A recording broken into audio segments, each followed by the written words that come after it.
ചേട്ടായിയെ എന്താണ്? എനിക്കൊരു സാധനം ഉണ്ടാക്കി തരും. എന്ത് സാധനം? അതെ ചേട്ടായി, എനിക്കിടയ്ക്ക് ഈ സവോളയും തക്കാളിയൊക്കെ കൂടി ഇട്ടിട്ട് ഒരു മുട്ട പൊരിച്ച് ഉണ്ടാക്കി തരാറില്ലേ, കൊത്തി പൊരിക്കുന്നത്, അത് ഉണ്ടാക്കി തരും. ഇപ്പോഴോ? ആ എനിക്ക് ഉള്ളി അരിയണം, തക്കാളി അരിയണം.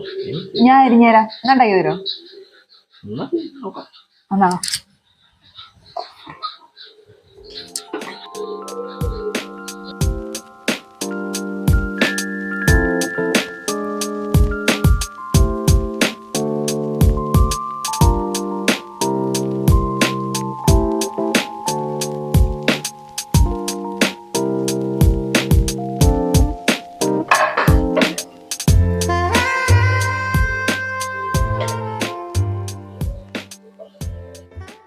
നല്ല ചൂട് ചോറിന്റെ കൂടെ ഈ മുട്ട പൊരിച്ചും കൂടെ കൂട്ടി കഴിക്കാൻ നല്ല അടിപൊളിയാണ് കേട്ടോ.